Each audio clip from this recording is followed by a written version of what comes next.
Greetings, greetings, greetings. Welcome, Prashad. And we'll wait a few minutes and hopefully some more people will join us. This is a live gathering, a live dialogue. So I know I didn't schedule it. So next time I will schedule. But what we will do is, as we grow in numbers, we will begin a conversation. So just as you wait for others to join, just sit with me and relax and just let's take a deep relaxation and see how we're doing. We'll give it a few minutes and then we'll get people, more and more people hopefully will join, and let's see what happens. All right. In the meanwhile, if you want to ask me a question, go ahead. You can ask anything you like.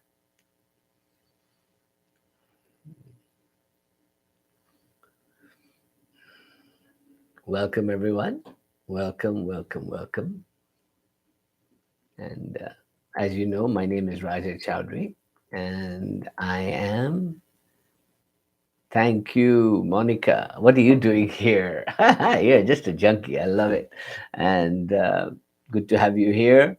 So, this is a first experimental main live stream. We did one 2 weeks ago, but it kind of had glitches. I think we fixed the audio glitches now. So, we are active, and hopefully, this will be a good session. And oh my God, Wendy's here too. What? All my regulars are here. Thank you.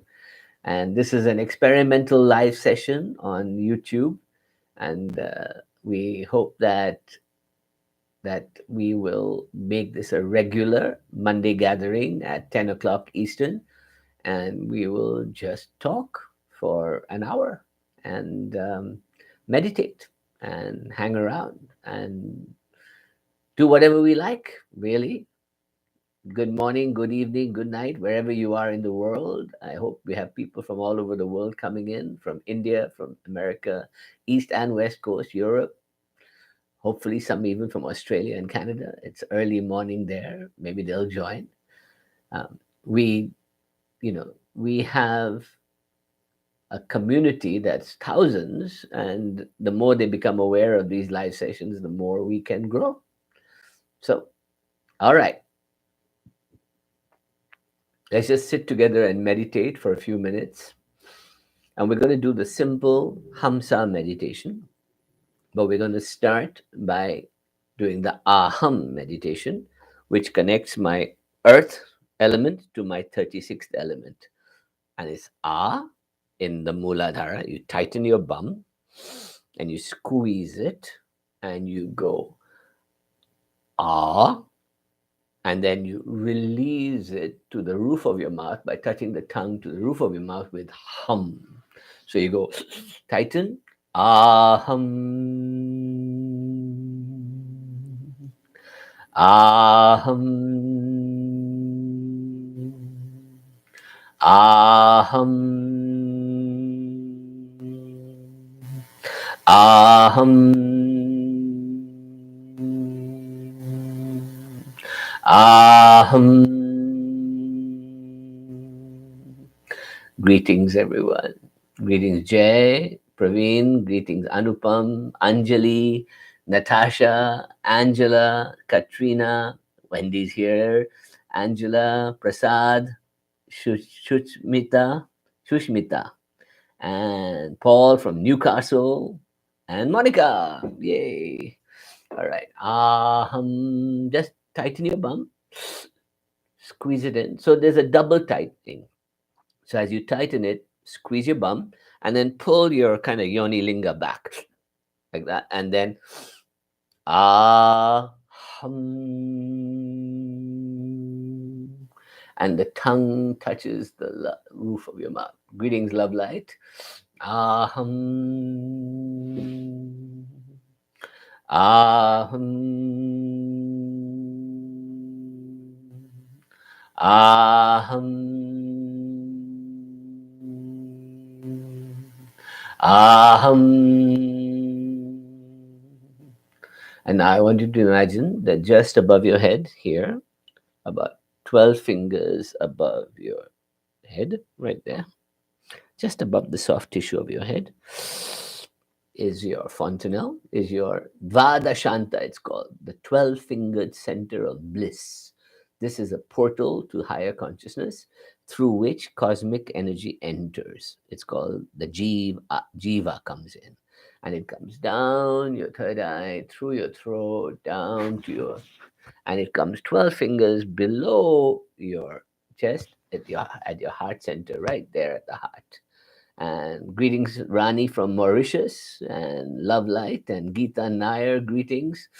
And we have and GoPro in Denmark too. Greetings, welcome, and take it down to your chest. And as you release it from your chest, it goes sa. So you're going hum, sa, hum, sa, hum, sa, sa, hum, sa, sa. Down into your heart, hum, sa, hum, and sa. And just close your eyes and put your mind in your third eye here. And as you put your mind to your third eye, do the hum coming down and sa going out. Hum, sa, hum, sa, hum, sa, hum, sa, hum, sa, hum, sa. And just keep doing it. Close your eyes and keep doing it for a minute.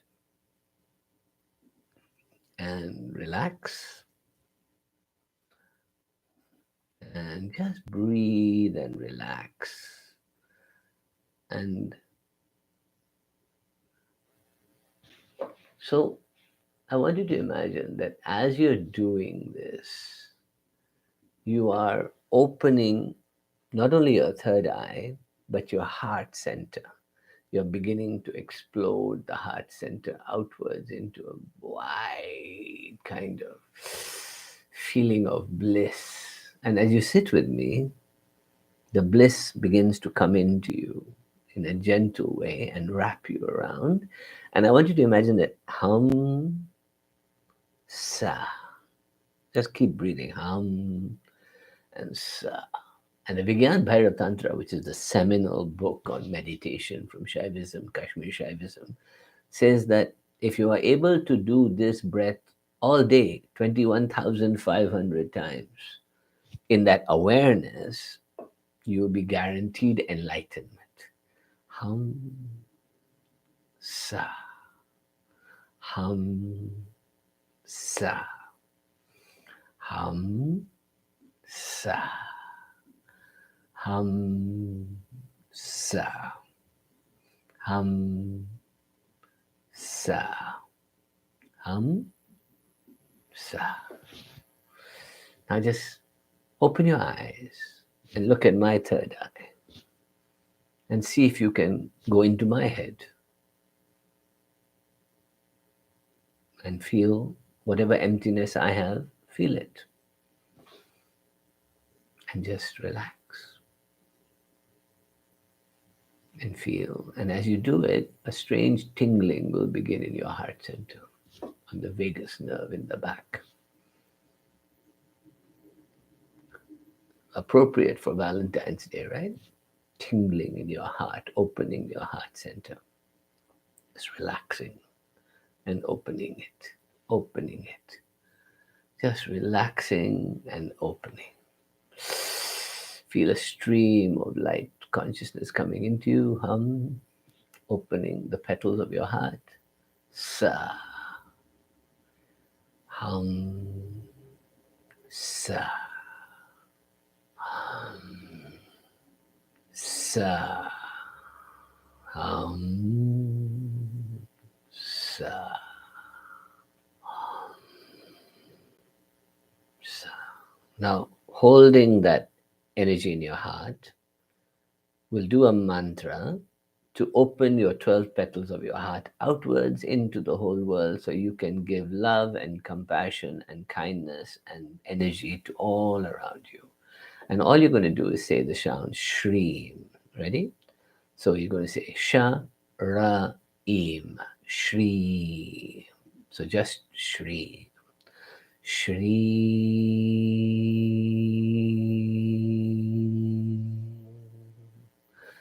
Shri.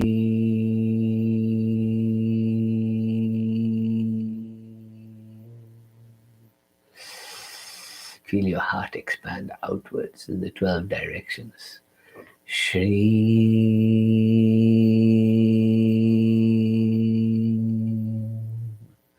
Shri.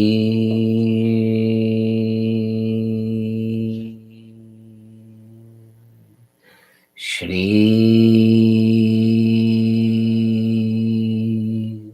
Now look at my third eye and feel the energy from my hands. Hold your hands up towards me, and I will send my energy towards you, and let's exchange Shakti. Ready? Om Shreem Reem Shreem Kamale Kamlale Prasida Prasida Shreem Reem Shreem Om Mahalakshmi Namah. Now do the mudras with me as I do this. Ready?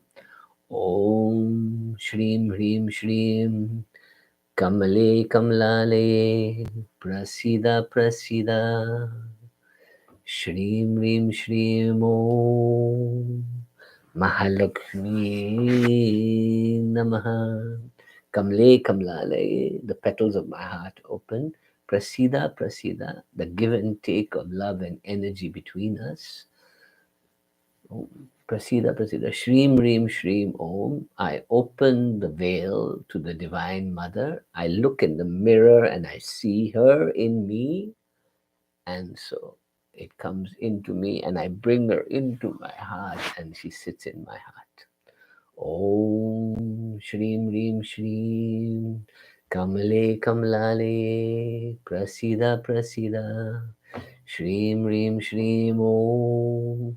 Mahalakshmi Namaha. Om Shreem Reem Shreem Kamale Kamlale Prasida Prasida Shreem Reem Shreem Om Mahalakshmi Namaha. Doesn't your heart feel good on Valentine's Day today, isn't it? It feels good, right? And what does it feel like? Does it feel like something's expanding and tickling the back of your spine and moving up? Doesn't it feel wonderful? Greetings to Bhanumati Haran. Greetings, Dr. G. Greetings to Sudipto Chakrabarti. Greetings to Upashana Mittal. Hello, Gio. Hello, Positive Me. I like your name, Positive Me. That's a beautiful name. And we're already well over 60 people. Thank you for joining me. And I didn't even announce this. This is just impromptu. Next time I promise I'll announce it properly and give you guys plenty of warning. But let's try and do every Monday at 10 o'clock in Eastern time. So if we can, join me at 10 o'clock here for a live session every Monday if I can make it. Okay, I promise I'll try and come every Monday. And Prem Yadav, welcome. Tamim A, welcome. I'm doing great. Yana, welcome. Junaid Javed, welcome. My God, it's so wonderful. So many people. The gathering is growing and growing and growing. Wonderful. Om Shreem Reem Shreem Kamale Kamlale Prasida Prasida Shreem Reem Shreem Om Mahalakshmi Namaha. Om Shreem Reem Shreem Kamale Kamlale Prasida Prasida Shreem Reem Shreem Om Mahalakshmi Namaha. So the true Divine Mother is in you, in your heart. So you look at her and you bring her into you. Isn't that wonderful? And most people don't know the story of Valentine's Day, but for most, I'll read you a little bit. Is that you would have been, most of you would probably think that it was a recent invention of the card publishing and jewelry and chocolate industries. Well, it wasn't, and it was celebrated in antiquity on the 15th of February. That's tomorrow, and the Romans celebrated as something called Lupercalia, which was the kind of festive day of the gods Lupercus and Fanus, both responsible for fertility of flocks, fields, and people. On Lupercalia, goats and dogs were heavily sacrificed. So my poor dog would never make it there, right? Would die on Palatine Hill in Rome, and then young men would race onto the streets beneath the hill, wielding goatskin thongs called februa, same root as February. They would lash women gathered in the streets with their thongs. I mean, talk about sexual promiscuity. February tradition was developed of exchanging the vast Valentine like cards. Apparently, a container in which women had this was when it came to Gaul that the card idea came into being. Apparently, a container which women had placed their names, possibly accompanied by love notes, was used in a lottery. And men from real life drawing a woman's name would either seek or were guaranteed, this detail seems obscured by time, a woman's favors. Whatever those might be, the legendary naming of St. Valentine's Day, though, stems from real life Christian martyrs of the Roman Empire known as Valentines. One of these is believed to have been a Roman priest and physician who was killed in the 3rd century and during the persecution of the Emperor Claudius II. Now, a second St. Valentine candidate was believed to be the Bishop of Terni and was executed in Rome around the same time. Their status as saints was assured through the legends of harboring Christians from persecution. So there you go.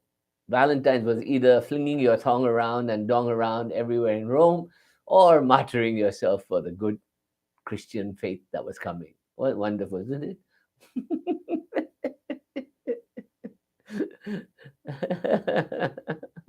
So sometimes, if you look at most festival days, most fairy tales, most unusual stories of this season in particular, starting now, is the season for getting horny. It's the season for, we know that Venus and Mars are in conjunction, dancing around in the sky right now. So there's a lot of passion and creativity going on. So if you're feeling, this is the time.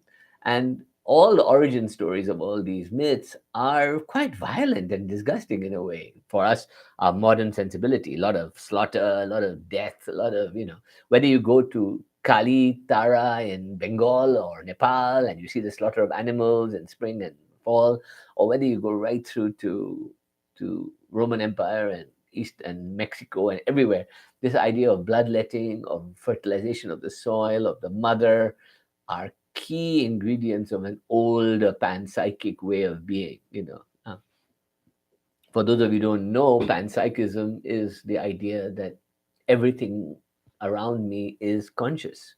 Nature, the sky, the planets, the trees are all conscious. And so I can tap into that consciousness, right? And so what I'll do is I'm open to taking questions. So I think that Tamim A has a question. So go ahead, Tamim, ask your question here on the notice board, and I'll see if I can answer it. Keep it to the work we're doing. Keep it to your in consciousness. Keep it. No, don't ask about things that create divisions between us or bring about negative energies to us. Tamim says, I keep waking up in the middle of the night with big questions. Why is everything happening from my point of view? Why am I conscious? Well, that's very big. And and Monica says, oh, St. Valentine did marry couples in love against Roman law. There you go. And he was allowed to marry soldiers. So the priest got killed and became a martyr. There you go. For the sake of love, he gave his life. There you go. And so today, I guess, and a preacher marrying gay people in some deep conservative state would be martyred and lynched in the same way.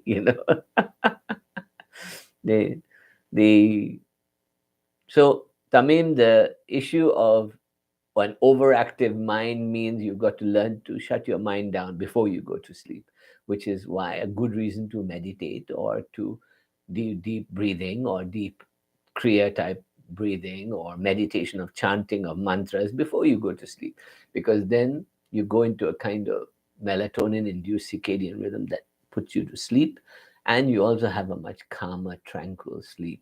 And the thoughts of the neocortex, which are the ones trying to analyze what your purpose and meaning are, get quietened down. So the key is to shut up and shut your mind up. So if you want to have a peaceful sleep, learn to shut up at night and shut your mind up at night. All right. Um, Hello, Sadia from Pakistan and Siddharth Joshi. Greetings, all. Welcome, everybody. Go on, ask me your questions if you have any. I'm happy to answer anything I can here. And so, one of the main aspects of so Prem Yadav says, what should we do if our mantra gets overheard unintentionally? Is it fine or not? Because I've heard you are never supposed to share it. That's a pile of bullshit. Um, Mantras have three qualities to them. One is that a mantra is a way of changing the vibrational energy of the world around you. So if you mutter it mildly, let's say, Om Shrim Rim Shrim Kamle Kamlale Prasida Prasida Shrim Rim Shrim Om Mahalakshmi Namaha. You're That's a mutter. That's called japa. A japa is a muttering of a mantra. Now, if you get up there and you start shouting it from the top of a building, Om Shrim Rim Shrim Kamle Kamlale, that's just drama for large audiences, and there's no need for that. The first stage is muttering.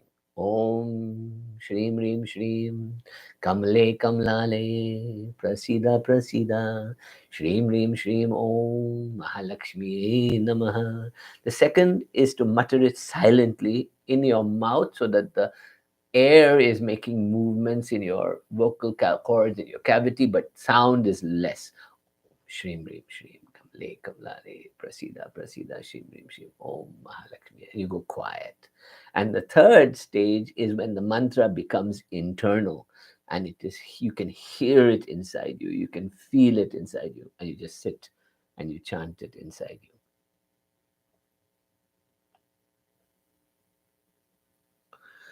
Now, the quality of the mantra is what counts, not whether somebody hears you or somebody doesn't hear you. That's all crap. That's all just Brahmin priests protecting their interests. The main thing is the quality of the rasa, the sweetness, the feeling you want to have. So when you chant a mantra, if you do it with sweetness, if I came along and I did Om Shim Shim Kamle Kamlale Prashida Prashida Shim Shim Shim Om Mahalakshmi Lakshmi, like some of the pundits do. I mean, what the F, man? How are you going to communicate with the divine if you don't even feel it in your heart, right? So when you feel a mantra, that's when happiness and joy comes. And you go, Om, open my heart, mother, Shreem Reem Shreem. That's the Bij mantra, Shreem Reem Shreem. Shreem is heart opening, Hreem is heart opening with explosion. Ha and Sha, Shiva and Shakti. Ha, Hreem is Shiva coming in, Shreem is Shakti going out. And that feeling, Om Shreem Reem Shreem, Kamle Kamlale, the definition of beauty of the mother's grace as a lotus flower. Prasida, Prasida, let me be an empty vessel of exchange of that energy. Shreem Reem Shreem Om. I reverse the mantra spell.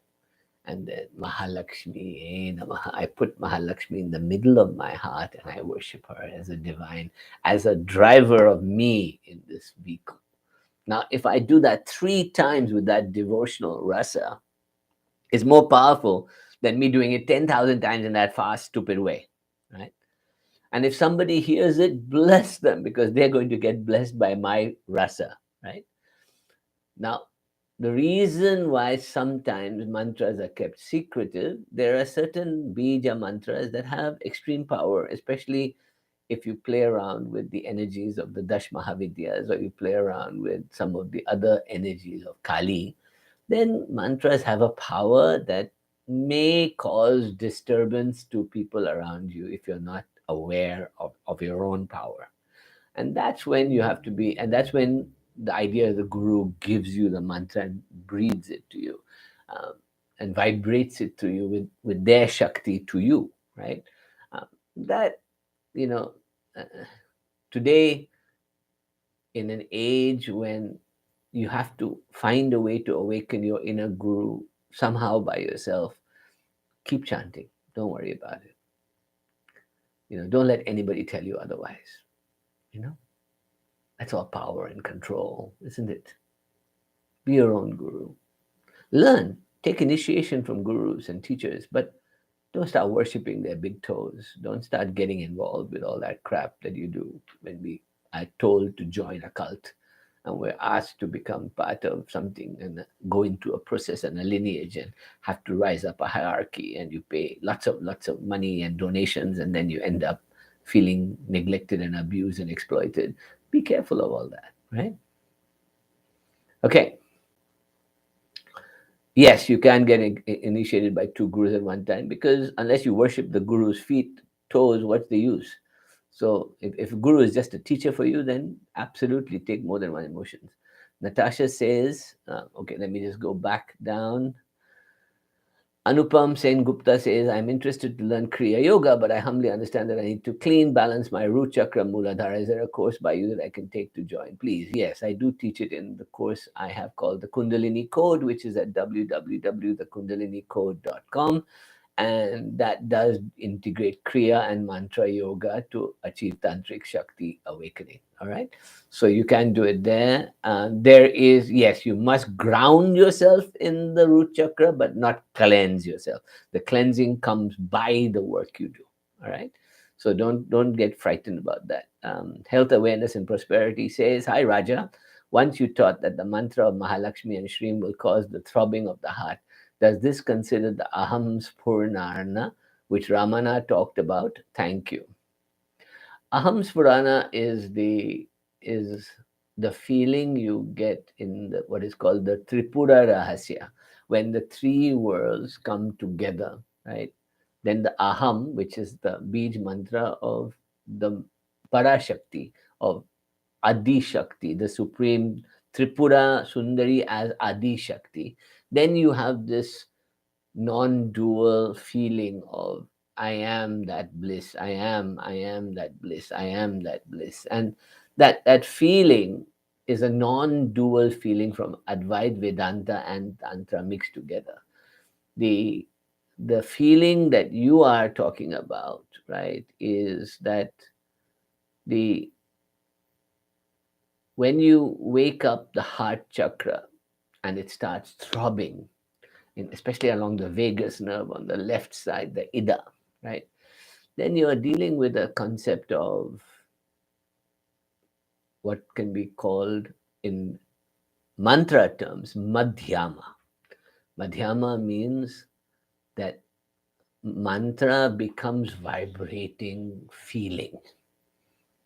So there are four principles, which are Vaikari, Madhyama, Pashyanti, and Para, right? These are principles. So Vaikari is the sound uttered by the voice. Pashyanti is the sense of seeing, rupa, of sound becoming form.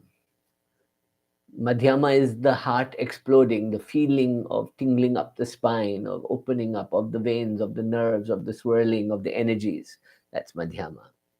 And Para is absolute Kundalini, bliss as Chit Kundalini, as the Kundalini rises up the middle of the spine.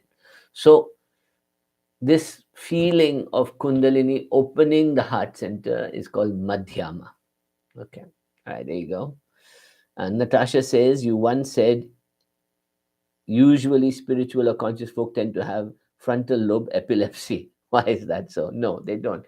Some show symptoms that are very similar to frontal lobe epilepsy. So, for example, Sri Ramakrishna was from childhood would have these seizures where he would just stand and be immovable. Now, obviously, this is pre psychiatry and psychological understanding of the brain and neuroscience. they thought he was being possessed or he was having a divine samadhi moment from childhood, right? And in a way, that's true because the symptoms of frontal lobe epilepsy are almost identical to some aspects of nirvikalpa samadhi. But that's not the case because nirvikalpa samadhi is a self induced yogic state, which he learned later on. So he was able to take his experiences as a child, which may have been genetic, may have been neurological, may have been rebirth oriented, but he was able to transmute that into mystical openings for himself with Makali.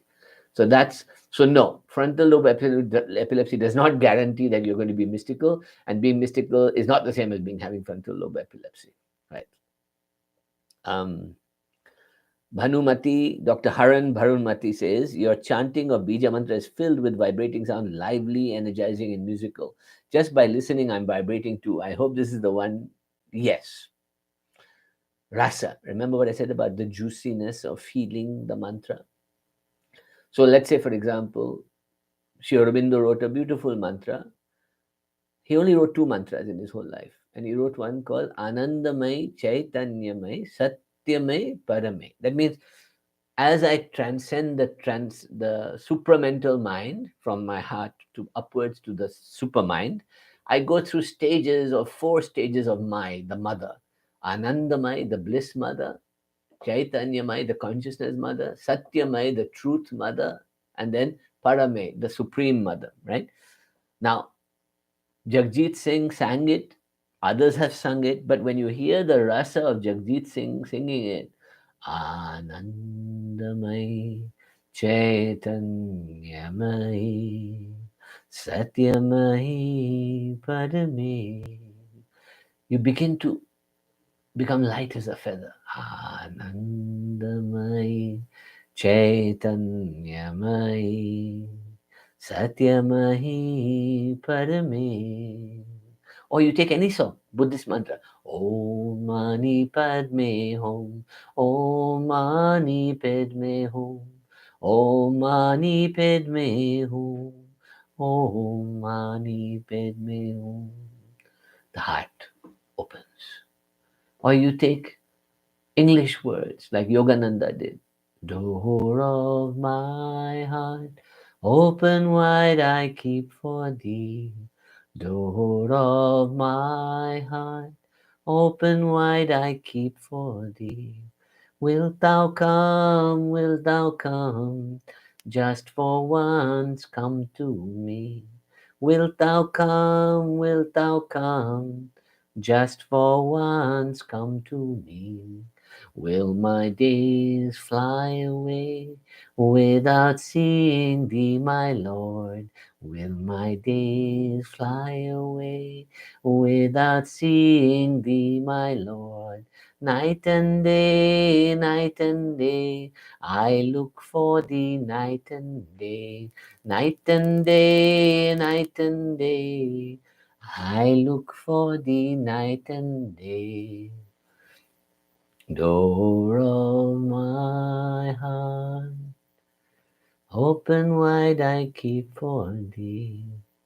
But anything that done with the heart brings about an awakening, and the heart becomes a portal, a vortex in through which you can enter the Turiya state, the fourth state of consciousness, of awareness, of bliss, ananda. You can enter it through the heart. So the heart is the surest way of entering the higher states of consciousness. The third eye works, the yoni works, the kundalini work, all work. But and Advait Vedanta, chanting Om works.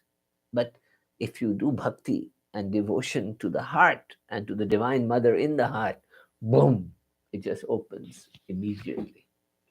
And if you take some of the most ancient hymns and you chant them in the right way, something happens. Om Bhurvava Swaha Tat Savitur Varenyam Bhargo Devasya Dhimahi Yo Yo Naha Prachodayat. I mean, just putting it out there in that particular energy way, is wonderful. So, so for example, if you hear the mantra being spoken quickly, it has power because the shlokas have a rhythm and a power, and the beach mantras are there. So if I say, uh, Sarvamangala Mangale, Shive Sharvata Sadike, Sharanye Trambake Gauri, Narayani Namaste, to the great goddess Narayani of Mahamaya. Or if I do it like the Ramakrishna mission monks do, and I go, Sarvamangala Mangalye, Shive Sarvartha Sadike, Sharanye Trambake Gauri, Narayan Namaste. Now, what happened to you during that? Do you feel bliss? Do you feel joy? Do you feel love for the Divine Mother? So just think about it in that way. The Sadia Khan says, I have a question. Can anyone get initiated from two gurus at the same time? There was a wonderful saying by Abhinav Gupta that I quote a lot, because he had 8 gurus in his life before he became his own guru, and a guru in his own right in the Kaula tradition. And Abhinav Gupta was the great developer of the Trika system of Kashmiri Shaivism in the 10th century, 11th century. So he said, when I was young and I was a student of spirituality, I was like a bee going from flower to flower collecting honey so that I could build the honey pot of bliss in my own heart. This is how you must treat gurus, as flowers to collect honey from, and then become your own Brahman, inner guru, and open the flower of your own heart. That is true Tantra. Okay. Um, Tamim A says, I'll meditate 30 minutes to times a day from now on. It's not about time. I really don't care how long you meditate for. It is the quality of the meditation. I can meditate for 2 minutes and I have better quality than 3 hours of sitting and staring in Jyoti Mudra. What is the quality of the meditation I want to have, right? Very good. Then, okay, here we go. Let me see.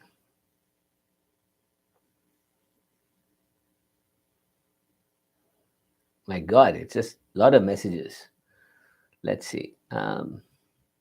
Is mantra received in a dream as good as an initiation with a physical guru?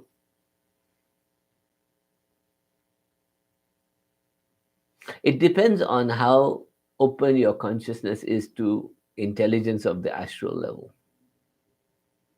So sometimes a dream is just a re-recording of something you've heard that then comes back in your dream in an archetype typical form that appears to be mystical and wonderful. The practicing of the mantra is more important than the receiving. The receiving has power in different ways. It may be a download from Saraswati in the dreamscape. It may be a transmission from a guru or a teacher who has a Kundalini awakening. It may be a thing you read in a book and it initiates you and you feel excited and you love it and you do it. But then you have to convert that mantra into a vibration that becomes yours. Okay. Then we say, Siddharth Joshi says, how to observe the thoughts while meditation without being driven by it. So it is kind of like the Turiya state, the fourth state of consciousness. It's kind of like disembodied watching. So that you kind of float outside your body, watching yourself breathing, eating, meditating, and you're watching yourself without judgment. That observation of yourself quietens you down, quietens the body down, quietens the mind down. So learning to observe yourself doing anything, meditating, breathing, eating, making love, whatever you want to do, observe. And how does it feel? Where in your body are you feeling it? What's your breath like? What's your heart rate like? What's your mind doing while you're doing all this? This is going to be critical in your success. All right. Um, all right. Where should we go next?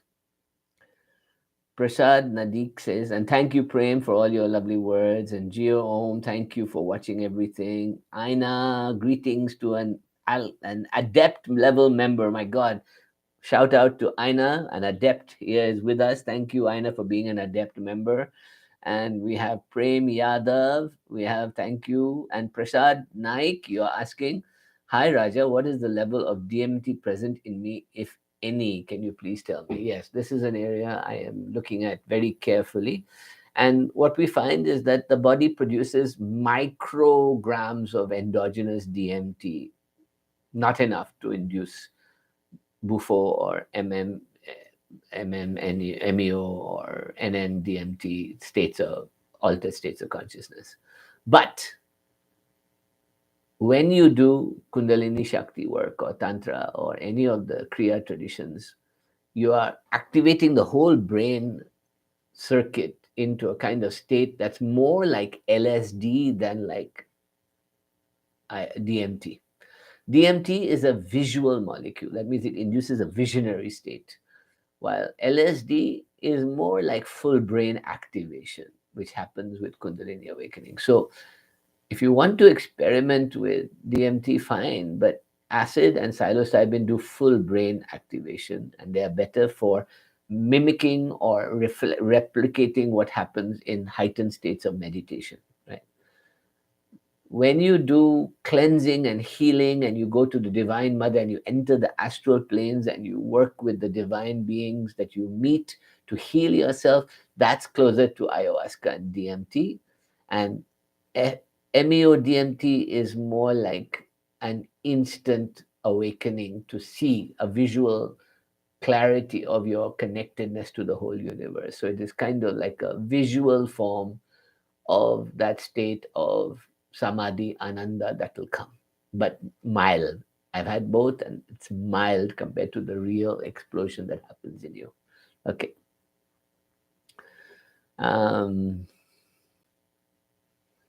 Blessed Adam Ortiz from Oregon. Blessings to you as well, my brother. Piccolo's son. You must join the human cult. I am Thought. Greetings, Thought. I am not worthy to be your servant or your boot cleaner. So I bow to you humbly. If you are Thought, then I am so grateful to meet you, her mistress magisters. We've been waiting for you. So do your work well. And then Tamim says, Raja, could you please be my guru and give me permission to initiate to ignite my Kundalini? So there is a process to studying with me. You have to do the Kundalini Code beginners program or awakening your Kundalini on the Shift Network. That gives you the initiation from me into the Sat Chakra Nirupana, the six chakras and the seventh chakra, and what I call the 1,000 suns. And once you do that, you can then join me on a live advanced program with 150 other advanced students like you who are taking initiation from me regularly, and we work on advanced states of Tantra, Shakti, Trika, all of that on the path, and we meet 4 times a month, and you can join that community when you're ready at 1,000 Suns Academy. So if you want to join us, go and do the Kundalini Code Awaken. It's called the kundalinicode.com. Go join, and then come and join me live every month. And we have many members here of the path. There's quite a few are here already. Say hello to all of them, and you can meet them all here. All right. Then Anupam, you're welcome. Kodruta Kovachi, hello and love to everyone, and love to you too, Kodruta. What a nice name. Samay Suyog, Namaskar. Sadhya Khan. Actually, I got initiated from Sadhguru last year and doing Kriya Yoga and Sambhavi Mahamudra, but want to learn mantras from you as well. Yes, as I said, go do the Kundalini Code. But if you are able to work with one teacher, see it through to a point where you feel comfortable that you have acquired enough knowledge. And if you feel, then you can diversify that knowledge. That's what I did. I did 6-7 years of Kriya Yoga before I went to Raja Yoga, and I did Shakti Mantra. And then I took deeper and deeper initiations with each one in a serious way. So take it seriously, and then it will benefit you, right? If you run barefoot, you do get sun, but you have to stare at the sun. Sun gazing with the barefoot running works. So earthing yourself on earth and sun gazing combined together wakes up in the same way, the same principle, and that leads to fasting as well. Um, Abindit, sir, I find that when I hang out with different people, all the old thoughts and fears I thought had gone come back. What to do about this? Also, certain thoughts come only when I enter my room. Why? So first of all, hang out with better people. Stop hanging around with people that bring out the negative asuric energy in you. This is what is called the asuric nature of the Durga power, is to remove the tamasic nature, the rajasic nature, and the sattvic nature of your ego. So you're going to have to work with Chandi, the Chandi path, or Shakti Kundalini, to help cleanse those levels so that you can rise to sattvic and become a complete whole human being. And when you enter your room, you're just attracting your own reflections back at you. So your own thoughts are negative, so they become negative. So it works like that, right? Um, Angela Molnar Pemberton, greetings. Please keep this live on your channel so I may watch again. Yes, it will be available. You are speaking to me so beautiful. I need to listen again. Absolutely. The recording will be available immediately after this session, which we still have a few minutes to go. So relax. Richard F. Doss. Hi Raja, what is the name of the methodology of chanting the petals of the chakra called? Mantrika or Bija mantra?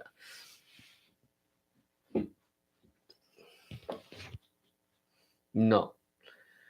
What you are talking about is called Khadgamala, which is also known as the garland of letters or the Vajramala, and the Mala. It is Mala means garland. So it is called the garland of letters. And the garland of letters is that each lotus petal along the six chakras from Muladhara to Agya, right? Each lotus petal has a consonant and a vowel sound that goes with it, a Shiva and a Shakti, that is the name of the Shakti energy at each petal. And so when you do the mala, right, there are different ways of doing the mala. There are two main ways of doing the mala. One is called the Akshar mala, which is the 108 sounds along each of the petals. 108 comes from doing 51 one way, 51 up the other way, and then 6 up the chakras, and then 2 more. So 50, 50, 6, and 2. And that's how you get to that 108 goddesses. The other way is to do the 108 names of the energies on the Sri Yantra or the Sri Chakra Meru, where you sit there, and that's called Khadgamala or Sri Jyoti Puja. And you can learn that from Devi Puram, and we also have classes on that, but it's more about your body and your mind as a Sri Yantra, a Meru, and you go from earth to para through 9 levels, and then you go through the 108 Khadgamala deities to get to that point. That's also called a mala. So there are 2 ways you can do the mala. All right, good.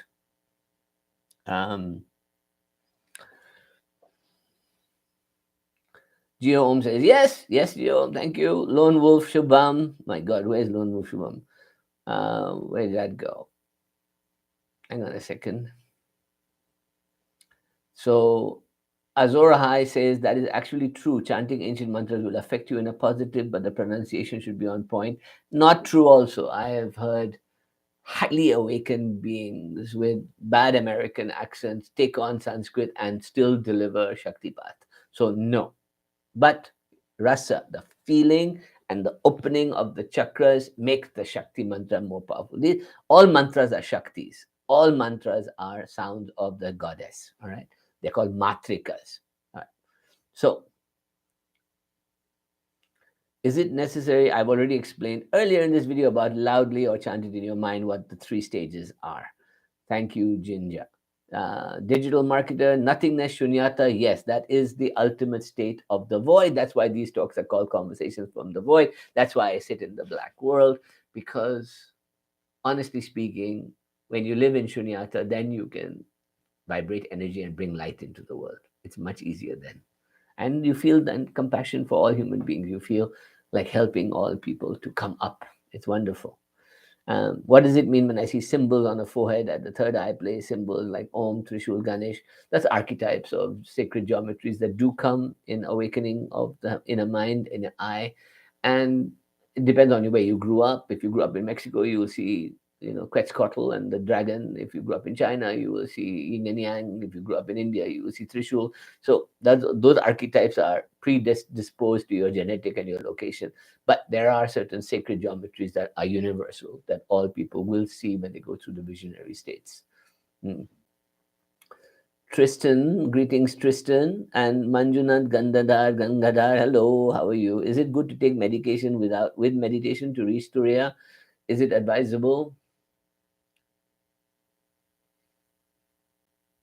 No, but it can be done. In Patanjali himself said that there are three ways to achieve samyama, right? One is through Raja Yoga, asanas and all that. One is through Jnana Yoga, mind studying and all that. And mantra yoga, and the fourth one is medicine, Ayurveda. So Ayurveda can include psychedelics as well. So yes, it can. It is always considered a part of the pantheon of awakening from Rigveda times of the Soma. Soma was a hallucinogenic psychedelic drink of some kind. So, yes, but when the Kundalini awakens and your breath takes over, that removes the need to take psychedelic substances, except in a sacred way if you want to. But if you're going to take psychedelics or sacred medicine, then do it in a sacred, very beautifully guided way by an expert shaman, and do it properly. Don't do it with a kind of urban shaman that doesn't know what the jack he's doing or she's doing, right? Okay, where am I? Oh man, so many questions. I love it. There we go. Jane Smith, welcome. Good to see you too. Love you too. Manjunath Gangadhar, is it good to take medication? You got that. Piccola son. Thank you, my brother. I will do my best to do the work. Good man. And if you do sun gazing, do it properly. Study the work of, what's his name? Hira Nayak, and study his work and see how to do third eye gazing properly. Tristan, hello Tristan. How you doing, Tristan?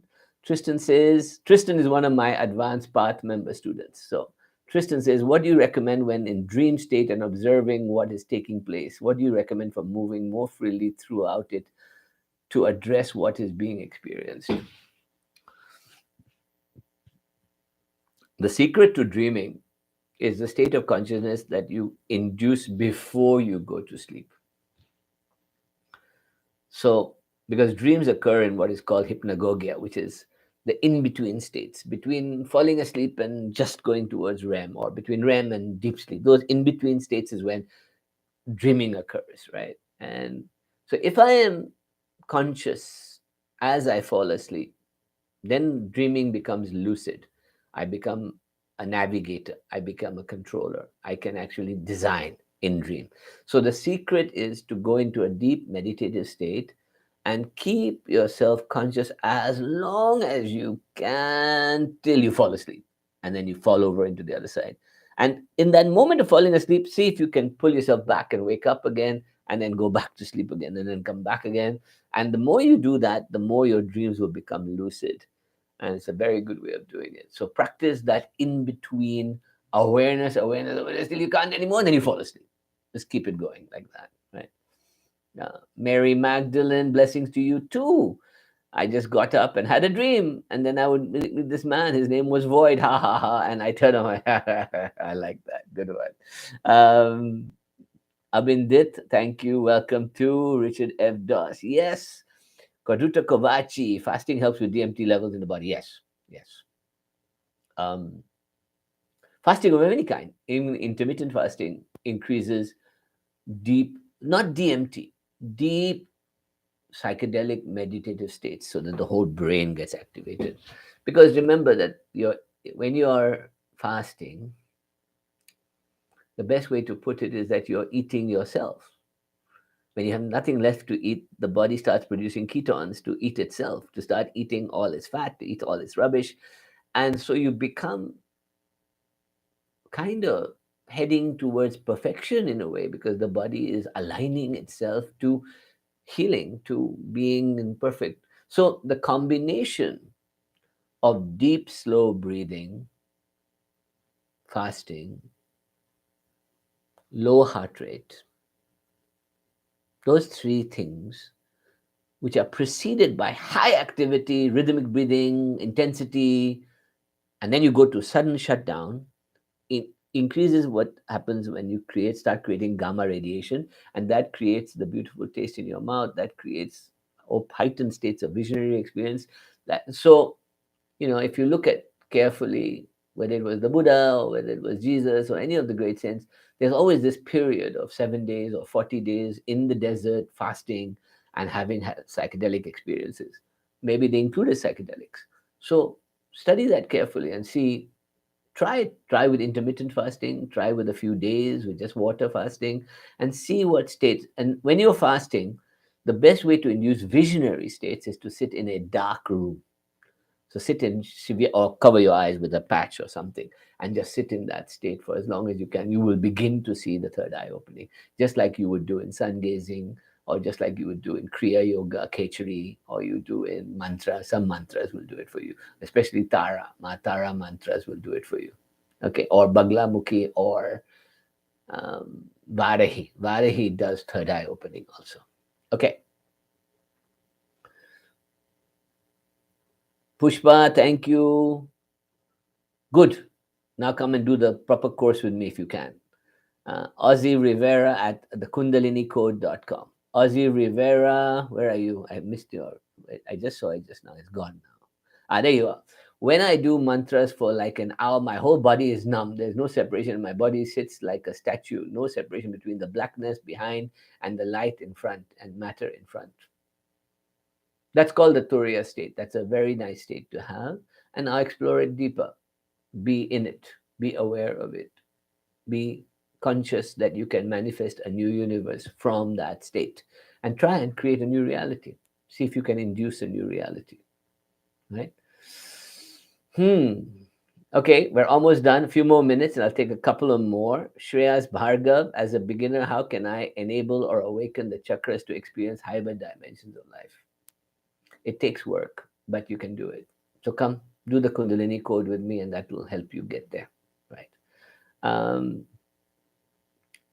As a beginner, Shreya says, yes, we've answered that. Jessica Simjes, as an obese person, I'm working on losing the weight I'm carrying. Can larger bodied people say, of course, you know, it has nothing to do with ability, disability, obesity, skinniness. There's no such thing. It is to do with the state of your consciousness and your self love that you're growing. Most important thing is to grow your self love, whether you're obese or not, whether you're diabetic or not. Swami Vivekananda died of diabetes and overweight.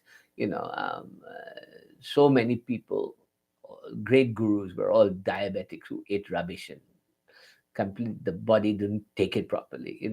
So Kundalini awakening, samadhi states, heightened awareness, awakening, nirvana states had nothing to do with the size. It is to do with your idea of self, idea of consciousness, idea of love of yourself. So, and the funny thought is that when you do this work, I also have lost 40 something pounds in the last year. Your body naturally craves less, you calm down, you need less, you become more detached. So your the contributing factors to your obesity, which are mental depression, stress, binging, lack of exercise, all start to burn in different ways, right? So you become more relaxed, and in becoming more relaxed, you will become at ease with what you are, and maybe it'll get lighter, maybe it'll get better. Who knows? Or whatever better means. So just relax and love yourself a bit more. Um, Thoughts on Muktananda, Jaydev Singh, two different people. Muktananda, yes. Definitely could transmit Shakti, very powerful. But his organization, Ganesh Puri, and all of that later produced a lot of sexual exploitation and things around the world, that or a misunderstanding of the Kaula sexual tradition, just like Osho did. So it gave Kaula Tantra a bad name in certain sectors, and a lot of women got oppressed. In fact, a lot of my women students came out of the lineage from that tradition and had to bring their lives back together in a more harmonious way. And so one has to be very careful with Kaula sexual traditions, um, Osho, all of those traditions, right? Jaidev Singh was not a was a student of Swami Lakshman Ju, and his writings are good, but his interpretation is better to read some of the Lakshman Ju Academy scriptures on Lakshman Ju's teachings. I think they are better for you. All right. And okay, what we got?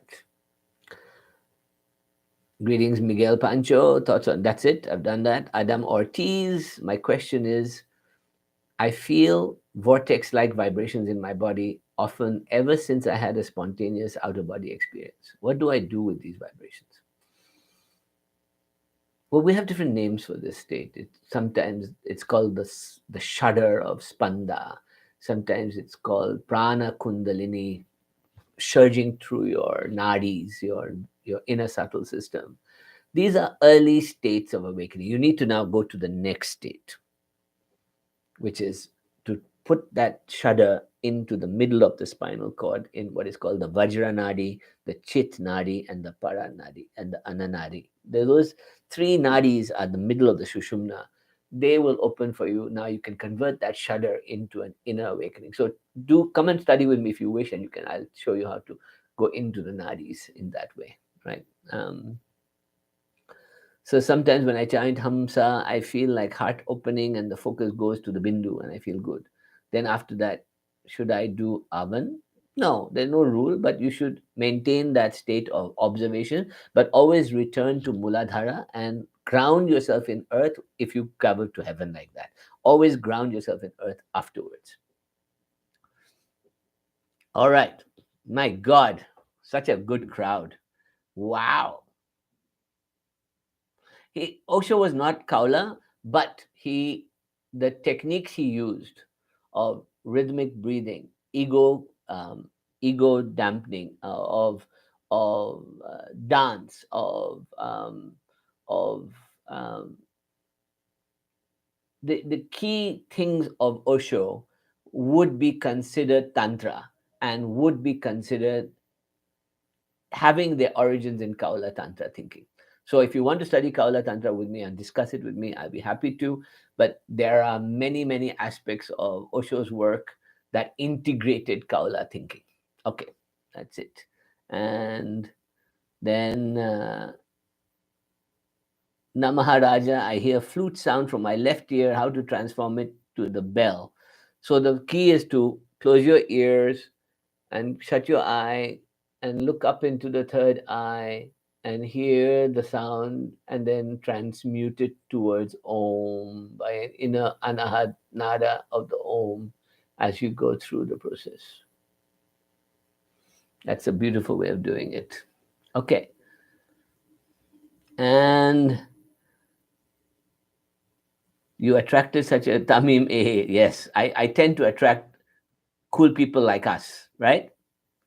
Like seekers who are not bound by crutches. You're all crutch free. That's why I love you all. And so, in my opinion about Osho, he was one of the greatest teachers that ever lived. However, with freedom and integration and syncretic ways of teaching, like I teach teach syncretic. I'm a martial arts guy. I've done psychedelics. I do tantra. I do Srividya. I'm Kali Kula. I'm a priest of the Tara tradition. I can do all these things, right? I study Hermeticism, Rosicrucianism. I am initiated into Rosicrucian methods. I am, all these things I've done, I do.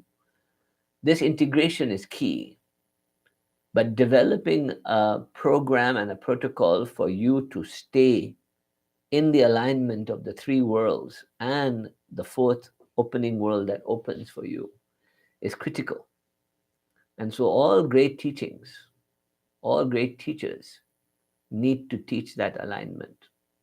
And so when you sometimes find energies going in different directions, those four are not in alignment. So, what I want you to do is to understand that when you do this work of freedom, and it's the work of freedom, total freedom, without judgment, without the best teaching I have ever read, and I have done my own interpretation, which I will be leaving soon as hopefully a book and a course called Conversations with the Void, which is what the name of this series is the Vigyan Bhairav Tantra. And I'll go deeper into it next time. So I'm going to stop now because it's now 1 hour and I really enjoyed your company. And thank you so much. And the whole thing I want you to understand is that every experiment you do, mudras, bandhs, mantras, breath control, sexuality, psychedelics, are all fine as long as they help you awaken and open yourself to higher and higher vibration states of consciousness. And eventually you will end up in the void. You will end up in shunyata. You will end up in the turiya state, the vast nothingness of Bhairav and Bhairavi. In that state, you will learn to navigate and manifest a new reality for yourself.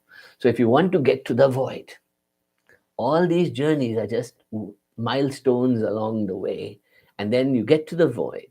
And in that state, in that turiya state, you come back as a magician and you become an alchemist in the world.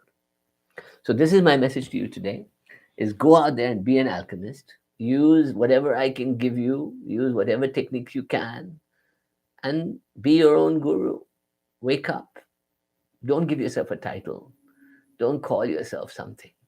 Forget all that. That's just masturbation. Let it go. Become free. Be title free. Be free of dogma, of creed, of lineage, of free of all that shit. Be your own guru. Be your own mind. Wake up.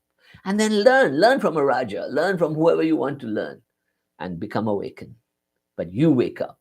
That's the key. That is the key to this work, is you've got to wake up and be a light to yourself. All right? I love you all. So have a wonderful thing. We'll do the mantra, the protection. Aim Kleem So So Kleem Aim. Aim Kleem So So Kleem Aim. Bhur Bhuva Swaha Om. Iti Digband.